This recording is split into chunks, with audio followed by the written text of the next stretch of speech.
Hey, everybody, welcome to Talking Stuff, the Ohio State recruiting podcast brought to you by Lettermen Row and Buyers Automotive. I am Jeremy Birmingham. Today, I'll be joined by Zack Carpenter and Spencer Holbrook, and we're going to talk about all the biggest names in Ohio State football recruiting and try to get a handle on where things are after a pretty busy 2-week stretch for the Buckeyes, where we start to see some things shake out on the national front and then, of course, inside of Columbus. So let's get Zack and Spencer on here and let's talk stuff. Spencer Holbrook and Zack Carpenter are joining me, Jeremy Birmingham, as I said they would. And guys, last week we did a written version of In or Out on lettermenrow.com. And I know that people liked it, of course. How could they not? It was fantastic. But I know that there's always a clamoring for us actually breaking things down and talking about it and why we feel the way we feel. And I figure rather than trying to piece together, well, here's this recruiting update, here's what we're thinking about this guy, I'm going to just turn this over to Spencer, who is the world's greatest fake MC, and let him sort of take us on a journey and see where we go today. So Spencer, let's talk about some stuff, right? And guys, Ohio State's been recruiting. The last couple of weeks, I've seen a number of them get back to campus. Let's just dive in. But who do you want to talk about first, Spencer? I want to talk about the offensive lineman who I slated to be in this class, but apparently you predicted it first, but not really, Berm. So yes, I guess we can agree to disagree on who picked him to be in the class first. But is he even in the class? Yeah, Carson Hinsman. I didn't say he was going to be in the class first, but I did on this very show, like 6 weeks ago, say people were not giving Ohio State enough credit for what they were doing. And that was when he made the return for the Oregon game. Now, a couple days or a week or so after that, you came to me and you're like, hey, I think this is the real deal based on something you'd heard, individually. So I think that there's credit to be had on both sides. But who cares about credit, Zack? The kid hasn't committed. This is honestly the first time I heard of that. So thanks for letting me in on that. I thought it was Spencer the whole time. I mean, we were sitting at Urban's Pint House before the show, and he was telling me, we went fighting back and forth. And then the next day is when we had the episode where Spencer called me an idiot. Yeah, well, Spencer's always calling people names, but the kid hasn't committed anywhere yet. So we're all idiots until that happens. It's Ohio State and Wisconsin for Carson Hinsman. When we did the episode of In or Out on the website, I don't know if it's an episode, the story last week, there was, I think I was the one who said out, right? I'd have to go back. And the reason I said it is not because I don't think he wants to commit to Ohio State. I just think that eventually this might come down to a kid from Wisconsin who maybe Ohio State is too big. I don't know. That's the only thing I can really come up with. To me, the fact that the kid has made multiple visits in the season, the fact that he hasn't committed to the Home State Badgers tells me that there is a real family push there for Ohio State. But it is hard to cross that finish line when you're talking about going away from home. Yeah, absolutely. This was one of the two that I kind of labored on the most back and forth. This was the one that was the hardest for me to predict, and I eventually set out. I kind of want to go with the Austin Ward style of when he predicts different final scores for every show he's on throughout the week, and then I want to say out again, but I'm going to stick with in, even though I'm not confident about that. It's just Berm wrote it in the explanation. This is also something Spencer and I talked about. It's like the classic heart versus head battle. Mm-hmm. I mean, he's from Wisconsin. I mean, obviously, we all know that he's an in-state offensive lineman from Wisconsin, probably going to wind up picking Wisconsin. But the fact that he hasn't already done that could be a sign. But then there's also the argument, things like we all have Luke Montgomery in the class, and he's from Ohio, and he still hasn't committed to Ohio State. So, I mean, you could flip arguments on there. I think that's the rub here is that obviously this is a kid who was offered by Wisconsin more than a year ago. He grew up there. The thing that when I talked to Carson last, he told me that he never really ever imagined Ohio State or anyone else could make his decision difficult. He always thought he was going to go to Wisconsin. And I actually think the biggest surprise here from what I've talked to different sources about is that I think the family actually wants him to push himself out of his comfort zone and choose Ohio State. Now it's just about getting it over the finish line. And that could literally happen any day. I said out last week, I'm going to say out now, but I definitely think I could be wrong. And I don't think it's because the kid doesn't want to go to Ohio State, or I just think that sometimes that push to leave home, especially for offensive linemen who are generally more under the radar type personalities, kids who are low key, a little bit more mama's boys in some way. I think that's going to make the challenge here. Now, he could honestly, and I'm saying this, we're recording this at 10:10 on Wednesday morning. By the time this is live on Wednesday afternoon, he could already committed somewhere. Like there is no timeline of when this is going to happen. It's going to be Ohio State or Wisconsin, and it's going to pop at any minute that Carson Hinsman says, I'm ready. So Spencer, that's the problem here with Carson Hinsman, is that it seems clear that there's a real push to Ohio State, but you got to actually finalize it. Okay. Yeah. Sounds good. Tony Alford and Greg Studrara have done a great job on that recruitment. Tony Alford has been helping with that recruitment, and they've really done a great job. Anyway, sorry. Next. Yeah, you guys are great at what you do, but we're going to need to speed through each of these guys if we're going to get to as many guys as people want to hear about in or out for. So okay, you right. I see. This is why he's the greatest fake MC on earth, because he's keeping us in line. I love it. All right, let's go to Ernest Green, another huge guy, another big target for the Buckeyes. I'm not feeling good about this one, but I want your guys' opinions here. So Zach, go ahead. I had out for him, and in the end, I didn't think they would get both Carson Hinsman and Ernest Green. I do think they get one of them. And I do think Georgia's made a great push there. I think that official visit he took before he visited Penn State for the Ohio State Penn State game, I think Georgia did make a great impression on him. And I think it's going to be another one of those situations where he commits elsewhere, and then we wind up talking about our message boards. I mean, we could see the future and our ball here of what the message board is going to be like and the reaction is going to be like. But yeah, Berm, you go ahead. But I was the only one of us that put Ernest Green in the class last week on that story. And again, this one's about the long-term nature of the relationship. I know that his mom loved the visit to Ohio State, but his dad is from Georgia. He's got a lot of family in the Georgia area, and that is where a lot of this Georgia push originated from. I don't know why I still feel like there's something about that relationship that Ohio State's had with him for a long time that maybe carries the day. But again, like Carson Hinsman, I definitely could see that one going either way, but I still just feel like there's something there between those two sides. The question is it more important to be around family? Or is it more important to be around the place where he feels most comfortable? And I guess that's the rub. So, but Dad's Georgia pull is very real, and I think that's why there's so much confusion on this one. But again, that's a two-team battle. Ohio State, Georgia. There's not a lot of other schools making that interesting. And it's really interesting because those two schools are probably the two front runners to win the national championship right now. And so you get a little bit of an undercard there with the recruiting aspect of those two programs. So moving on, I'm going to flip sides of the ball. We're going to stay in the trenches though. Let's go with Kaden Curry. This one should be quick. I think he's in the class. I think you guys agree. And yeah, took his official visit to Alabama over the weekend. I know it was a quick visit. I know that they loved it, but I don't think it was enough to sway him from Ohio State being his leader. So, yep. Yeah, I mean, I'm the same way. I feel like Ohio State has been the leader here for a while. I actually heard a funny thing anecdotally that during his visit to Indiana for the Ohio State-Indiana game, there was some rumblings that Kaden Curry may have been applauding Ohio State more than he was trying to be like neutral at that game. And that might have been one of the moments where he kind of realized that where his heart was going with this recruitment. Maybe that's true. Maybe it's not. I don't know. It's just what I heard. Sometimes you hear things and you can't really validate it, but that's something that I was told. And I sort of chuckled at.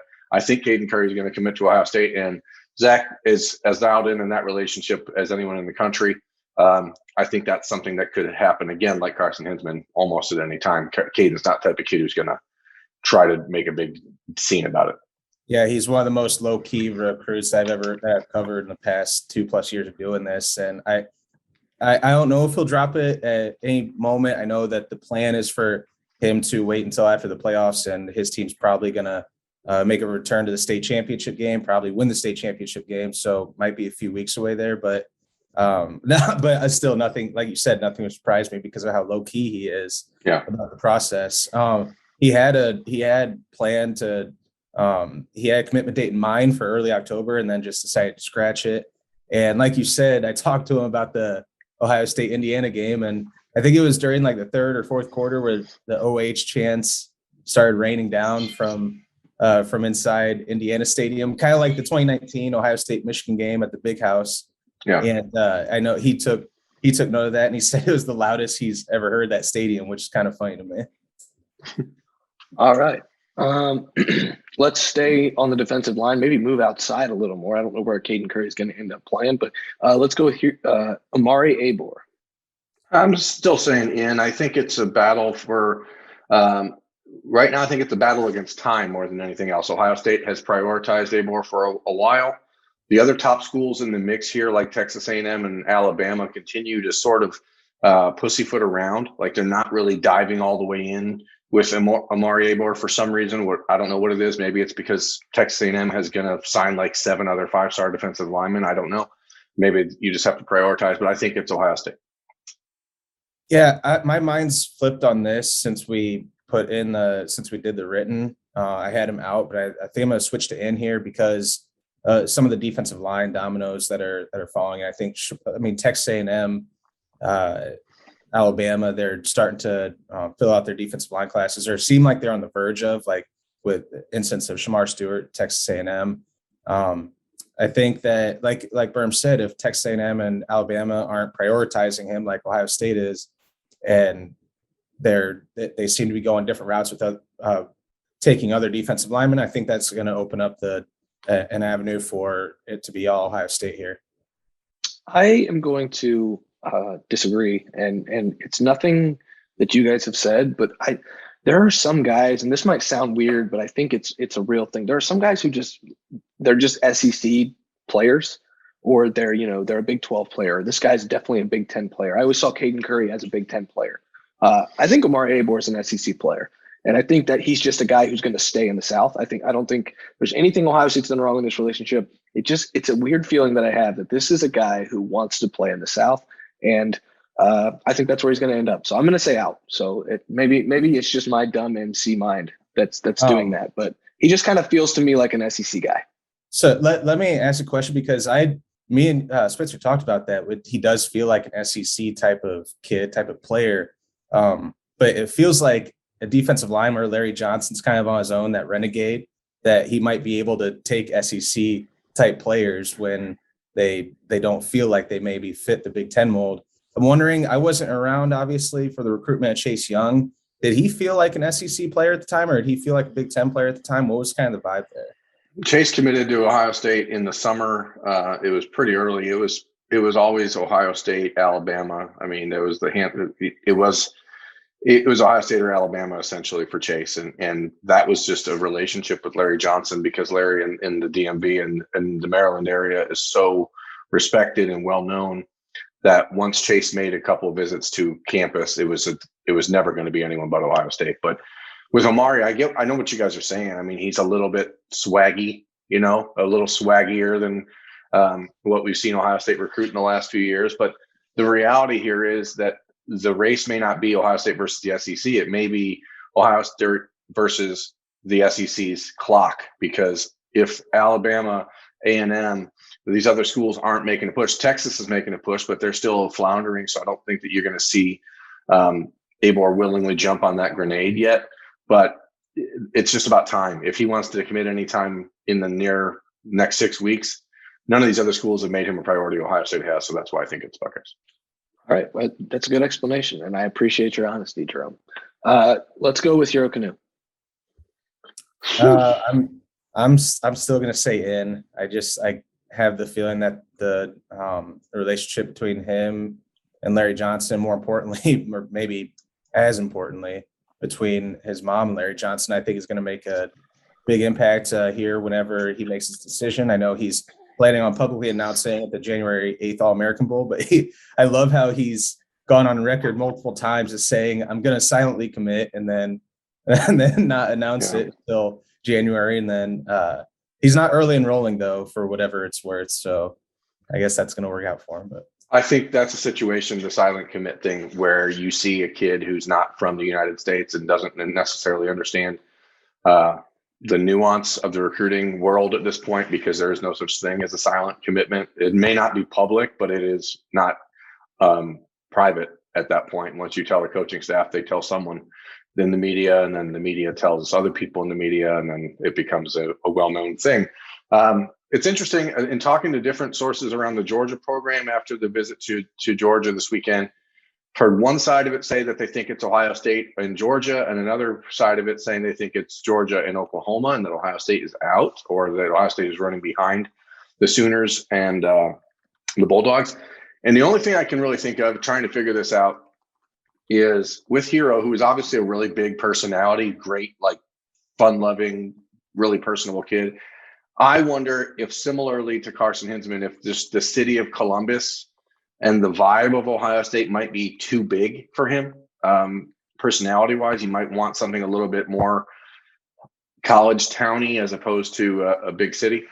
So that's one of the things I think Ohio State's fighting against. That's just my own speculation. I haven't heard that from anyone, but the relationship with Larry Johnson meant so much to Hero over the last few months. It's hard for me to imagine another reason why the Buckeyes would be trailing in that battle, especially considering the obvious need at defensive tackle coming up. And so, I don't know, I'm going to still say in because I think the Larry Johnson thing wins, but the Georgia concern and the Oklahoma concern is very, very real. Okay. All right. Let's wrap this 2022 talk up with the safeties. I know you guys know who they are, you know where they stand, and let's chat about it. Here's the thing. I'll start with Xavier Wampa, because similar to Hero Canoe, I've heard multiple things, and obviously I was in Iowa last week, and for everyone watching, listening, I know they're, oh, he's in Iowa, he might be doing an in-person Birmingham. I was not doing any sort of commitment Birminology or anything like that. Everyone is trying to get a handle on what Xavier Wampa is actually thinking. The Iowa writers believe it's Iowa, Notre Dame, Ohio State, third. And then I read an update on Wednesday morning where they think it might be Ohio State, and then Iowa, then Notre Dame. Notre Dame folks think it's Notre Dame and Iowa. I talked to Notre Dame folks on Monday, and they said Notre Dame, FYI, is not confident at all in Xavier Wampa. I know from talking to people at Ohio State, they're very like, we don't have any idea what's going on with Xavier Wampa.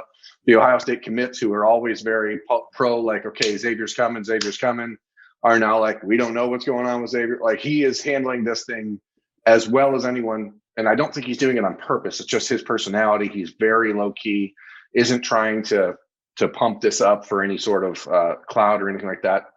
And I think he's torn. He's got three very good options. The ability to stay home and make yourself a hometown hero is something that's very important to a lot of kids.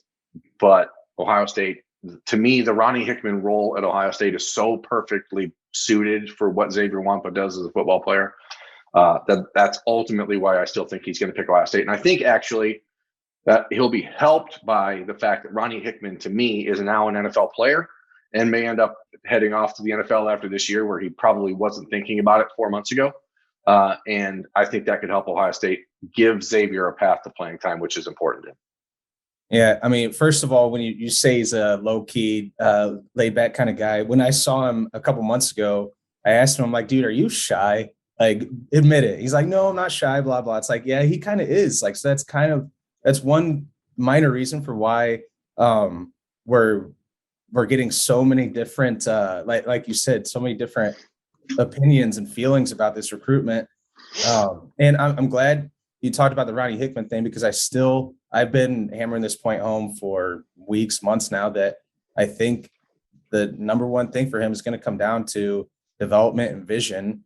And I think that Ronnie Hickman bullet roll, especially like he told you, it's sort of morphed from being more of an in the box guy as a linebacker type, or leaning toward linebacker type, to now it seems like it's leaning more safety, like they use him more as a safety, even though they still use him as both. And I think that fits Xavier kind of perfectly, like you said. And I still think it comes down to like kind of reading the tea leaves and like reading and talk with you about your visit with him. It just seems to me that I think he said the people you play with are probably as important, if not more important, than the coaches. And I can't shake this feeling that guys like CJ Hicks and Keon Gray's, like his relationships with those guys are just going to carry the day. And I know there's different rumblings about where his parents may want him to ultimately go and whatnot. And that maybe that's not Ohio State, but that in the end, it's what does this kid want to do? And I think he's kind of battling that right now over the next. Right. And that's not surprising that Ohio State may be, and again, this is just pure conjecture. This is not putting words in his mom's mouth or anything like that. Or, it's not a surprise if a parent, if they have a list of 3 schools for their child, that the school that's furthest away from home would be last on the list. I mean, that makes sense. Notre Dame obviously has the academic prestige that it does. They're obviously a top 5, top 6 football program in the country. It's a good blend of things. Iowa is down the street. He knows he can play very early at Iowa. They obviously do a very good job of developing defensive backs. They're productive. They get a lot of hype and pub.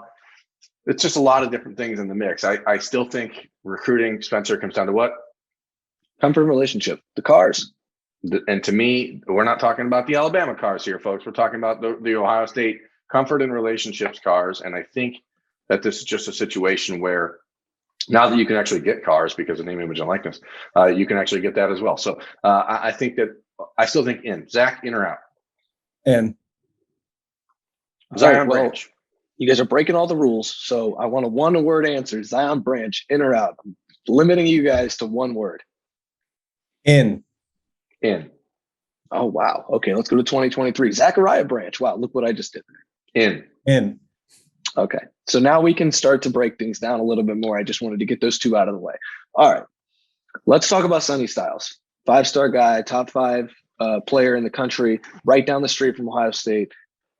Simply put, just a huge recruitment. Like, you cannot miss on Sonny Styles. Where do you guys see this recruitment heading as we speak, November 10th on a Wednesday? I think it's just fascinating, man. Like, every weekend the kid can go to Notre Dame or he can go to Ohio State. This weekend, I think Notre Dame's on the road. So I think it wouldn't be a surprise if Sonny Styles showed back up at Ohio State. So any momentum that the Irish gained last weekend, maybe get turns back this weekend. I mean, one thing I know from talking to Sonny last week after his visit for the Penn State game, he's actually much more into Clemson and Florida than people are giving them credit for. And so I honestly don't think that it would be a huge surprise if he committed today. I don't think it'd be a huge surprise if he committed 6 weeks from now. Like, this is a kid who has every angle of his recruitment covered and knows that he's in charge of it. And I think that's a really great thing for these kids. There's so much talk about legacy and his dad at Ohio State, his brother at Notre Dame. And then there's that underlying current of maybe Sonny wants to create his own legacy somewhere else and do his own thing. And Clemson has the blueprint for Isaiah Simmons, and that's exactly the type of player that Sonny can be. And so there's all these little things. I think Clemson may actually be in that mix with Ohio State and Notre Dame more than people give him credit for. And if Clemson is that high up on his list, it would be the Isaiah Simmons role that I guess would be attractive to him. But also it feels like Ohio State wants him to use him in that Isaiah Simmons role. It's come here and be like the defensive weapon, defensive unicorn, whatever you want to call it, the guy that we build our defense around. And I think that's going to wind up winning the day with him. I think the Ohio State legacy factor, I think that matters. I mean, talking with him back in the summer, I got the feeling that both of those things are a big deal, and wanting to follow in his dad's footsteps, like the legacy thing is important there. But I think Notre Dame is I think it's still an Ohio State Notre Dame battle. And I think you guys and a lot of people kind of downplay the fact that his brother's at Notre Dame. I still think that's got to matter somewhat. Sure. So I still think it's Ohio State versus Notre Dame, but in the end, I still have Sonny as in. Yeah, I think the fascinating thing about the Sonny Styles recruitment is that if you talk to every Notre Dame recruiting analyst, they think it's going to be Notre Dame. Every Ohio State analyst thinks it's Ohio State. Everyone is sort of just hearing what they hear and trying to make the most out of it or make the best of that prediction. And I don't know. I have a very tough time. Ultimately, I don't think you can do this based on Marcus Freeman versus Al Washington. I think this comes down to Brian Kelly versus Ryan Day. And I have a very tough time believing that Sonny Styles will pick Brian Kelly over Ryan Day. So that's why I think it ends up being Ohio State whenever it occurs. All right, let's get some quick hitters here so we can dive into a couple more before the show wraps up. Let's go with two linebackers and maybe short answers, maybe not one-word answers, but let's get some really short answers here. Let's go with Jaden Osbury and Troy Bowles. I had in for Troy Bowles and out for Jaden Osbury. I think the Berm's made this point in the past that NFL recruits who grew up in NFL families or like former college football stars, whatever. I think they love the blend of how Ohio State does it, of professional business-like approach that's going to get you the NFL, and like you're going to be straightened up, but also the way they build relationships with the players, that they know that they care about them, for lack of a better phrase. So I'm going to go within for Troy Bowles and out for Jaden Osbury. Yeah, I mean, I had Troy Bowles out last week on that written thing, and I've sort of changed my tune on that. I think he's in. And again, I don't know that Jaden Osbury is willing to really leave the South for college. His dad and his family is LSU to the core, but I was told very early in his recruitment he's not going to end up at LSU, but I still have a difficult time believing that he leaves the South. So Troy Bowles, whose brother plays at Rutgers, Troy, who's in Florida, but he's obviously got a national profile because his dad is the defense coordinator for the Buccaneers. That's why he's down there. I think he's in, and I think it's because of the relationships he's building at Ohio State. All right, let's go with another quick hitter here. Let's AJ Harris. We've broken down his recruitment a lot, so I don't think we need to really dive into that at this moment. But where are you guys feeling, in or out? I still have him in. All right. Tell me a code. I still have him in, and I know that, again, this is one of those situations where Ohio State recruiting media is looking at this from a different perspective than literally everyone else. You read anything about AJ Harris from the national folks or anyone who covers Georgia, Alabama, Clemson, they don't even mention Ohio State. And now that he visited North Carolina this weekend, you'll see a bunch of buzz for North Carolina. I still think it's Ohio State. I think the Buckeyes got in early enough and made so much of an impression on him and his family in the summer that I just see it. And I think the Buckeyes have been very clear. They're going to take 2 corners max in the class of 2023. They prioritized AJ. I think that a month from now, December 11th, whenever he makes that decision, or November or January 8th, whatever day it is, I think it'll be Ohio State. And I mean, real quick, I think we talked about it for like 40 minutes on one podcast, AJ's recruitment. So just if you want to know the reasons why we think AJ Harris to Ohio State, just go back and listen to that one, because I think it's for all the same reasons that as we stand here today. Yeah. Sweet. Let's go to the defensive line, the guy that I haven't heard from at all in the season, but in the summer he was a hot name, especially at Ohio State in camps. Let's go with Derek LeBlanc. What are you guys hearing, feeling? This is one that I chose out of left field because I haven't heard his name in a while, but give me your feel right now. It's hard not to be optimistic. The kid visited 3 times in June from Florida. That's pretty important, but he visited Clemson. They were another one of the dream schools, Zach, who we've talked about. And it seems like that Clemson has a little bit of the momentum there right now.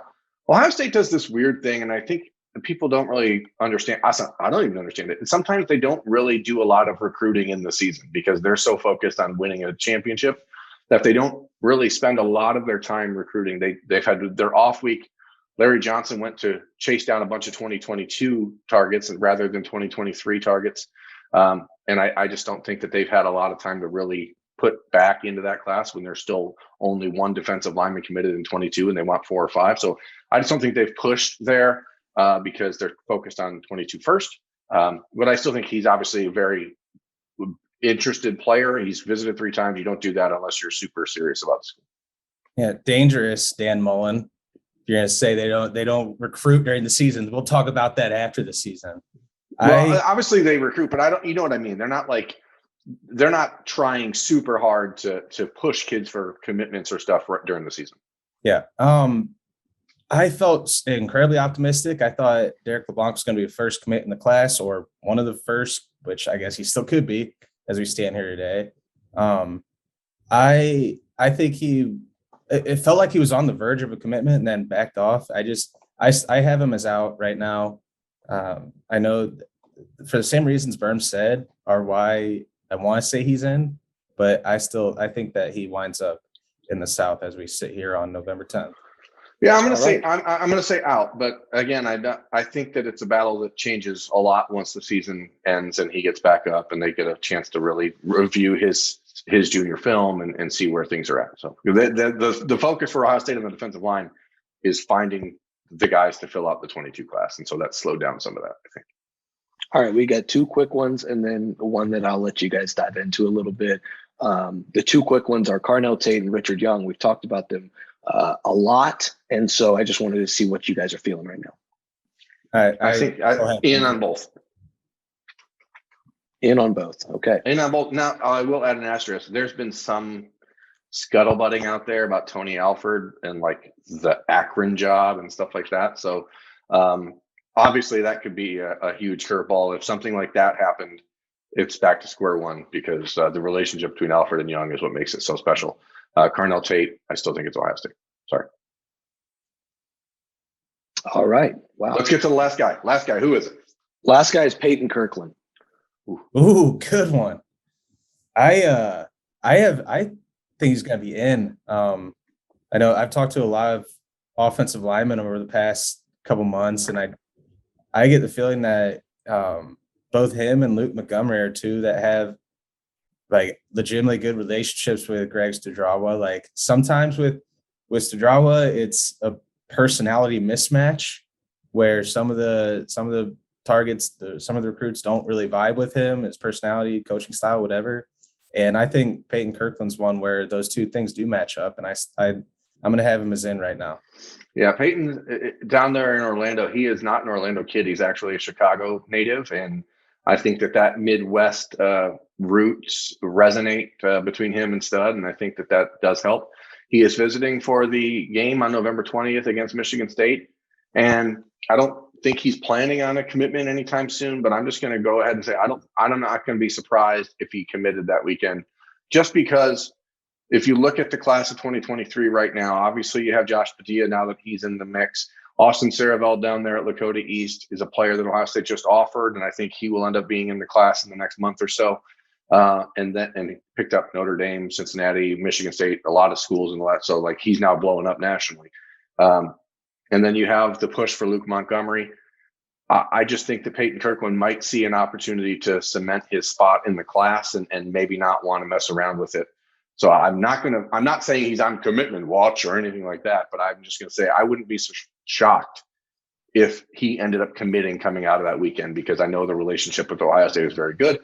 And again, he's not a Florida kid. He is a Midwest offensive lineman. Those kids like to commit early if they can. And I think he's going to try to consider whether or not that is something that matters to him. So that's what I'm going to say. You know what you say, Berm? That's the game. And that's the game. That is in or out, the extended video version. I hope you enjoyed it. Spencer, I hope you enjoyed it. Zach, I hope you enjoyed it. You guys never came up with a jingle. I think that's been like a year in the making. And okay. The official one. So what if I've got it in my saved videos. I've got a little jingle that Berm did one time that I can just clip out and we can put in there. What if we petition the watchers, the listeners, those of you out there in the ecosphere, make us a jingle. Send it in to Spencer Holbrook on Twitter. That's at Spencer Holbrook. Link it to him, and we will make a vote to vote for who gets to win the in or out jingle. How does that sound? That's really going to suck if no one does it. I would imagine we'll get like 0 responses, but I'm just throwing it out there for people. If this is something that you enjoy and you want to be a part of it, this is your moment. If you're still in this podcast, if you're still on the show in minute 38 with us talking to you, I think you enjoy it. So embrace it. Step out of your comfort zone and get your jingle in. Oh, All right, Lord. that's where we end it. Let's get out of here. Oh boy, I'm Jeremy That was a good Birmingham. That's Zack Carpenter. That is Spencer Holbrook. This is Zach's last appearance on the show. We will see you guys next time. Thanks to Buyers Auto for sponsoring as always. This has been Talking Stuff. Thanks for watching.